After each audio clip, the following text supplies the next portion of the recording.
Sometimes, the smallest coins tell the biggest stories.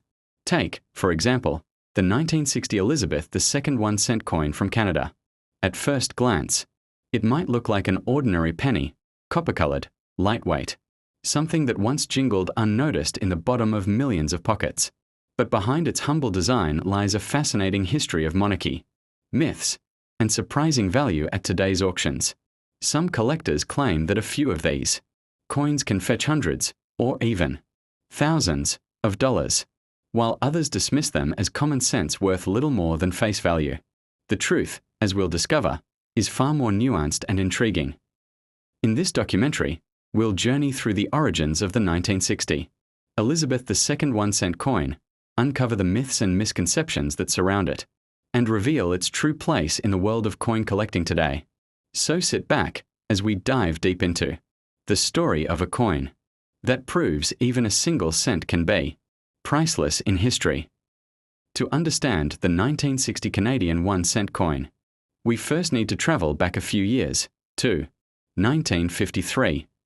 This was the year Queen Elizabeth II first appeared on Canadian coinage, following the death of her father, King George VI. The young Queen's portrait became the symbol of a new era, and with her image, the coinage of Canada took on a fresh identity. The 1-cent coin had already been in circulation in Canada since 1858, back when Canada was still a British colony. Its design had changed multiple times, from the classic Victorian portrait to Edward VII, George V, and George VI. Each monarch brought with them a new obverse, a new representation of authority.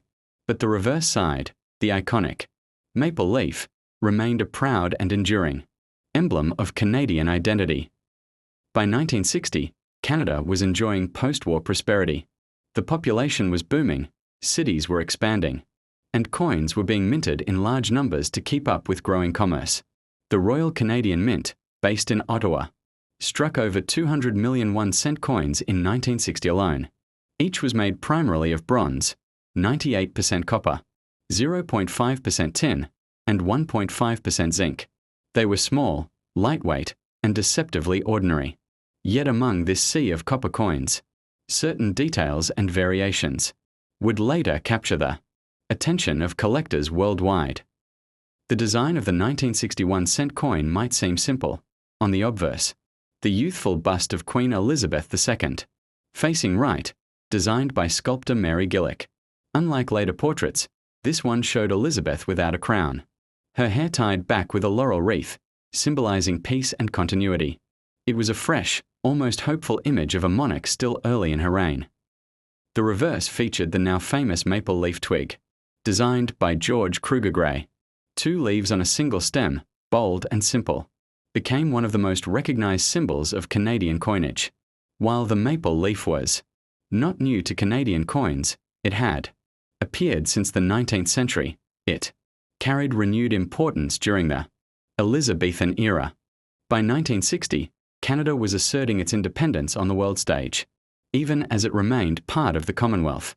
The maple leaf was not just a decoration, it was a declaration of identity. As with many coins, myths soon began to form. Around the 1960 1 cent, some collectors whispered of error coins, pennies with double dates, missing mint marks, or unusual strikes. Stories circulated that a rare 1960 cent was worth thousands, hidden somewhere in ordinary circulation. One common myth was that there existed a large date versus small date variety, similar to the famous US 1960 Lincoln cent varieties. While this was true south of the border, Canadian cents of 1960 did not officially have such a variation. Still, rumors persisted, fueled by misreadings and comparisons between worn coins. Another myth surrounded the coin's supposed rarity. With more than 200 million struck, the 1960 cent was anything but rare in its day. Yet, some sellers, especially in modern online marketplaces, claimed that every 1960 cent was scarce, hoping to entice new collectors. In reality, only coins in pristine, uncirculated condition or those with unique minting errors hold significant value. Despite the myths, there are indeed interesting varieties of the 1960 Elizabeth II 1 cent coin.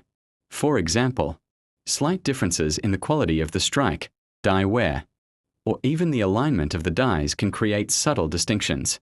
Collectors have identified coins with strong doubling on the date, die cracks on the maple leaves, and unusual rim thicknesses.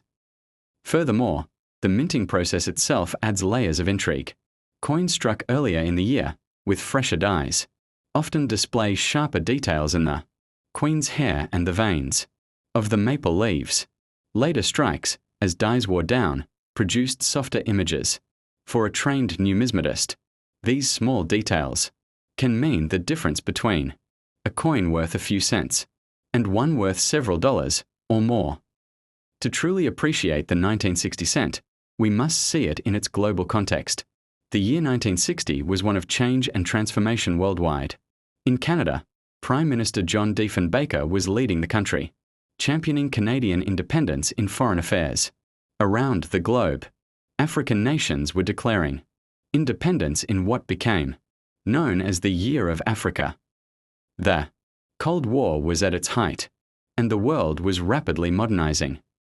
Coins like the 1960 cent became snapshots of this moment in time. They carried the image of a young queen who symbolized both tradition and transition, and they circulated in a Canada that was finding its voice on the world stage.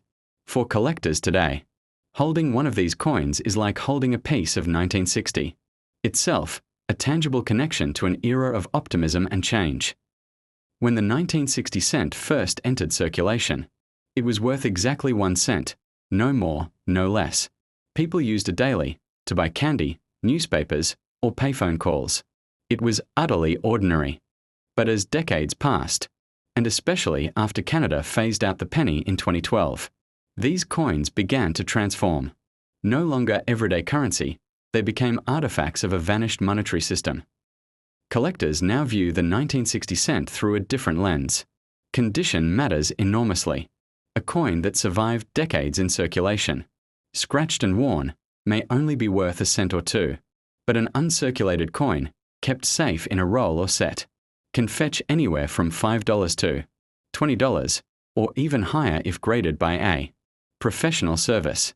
Rare error coins or exceptionally well-preserved specimens may command auction prices in the hundreds. So, what is a 1960 Elizabeth II 1 cent coin worth today? The answer depends on condition and rarity. A circulated coin is generally worth only its copper content, perhaps a few cents. Uncirculated coins, however, can sell for much more. For example, a mint state graded 1960 cent MS65 red has been known to sell for around $30 to $50 at auction.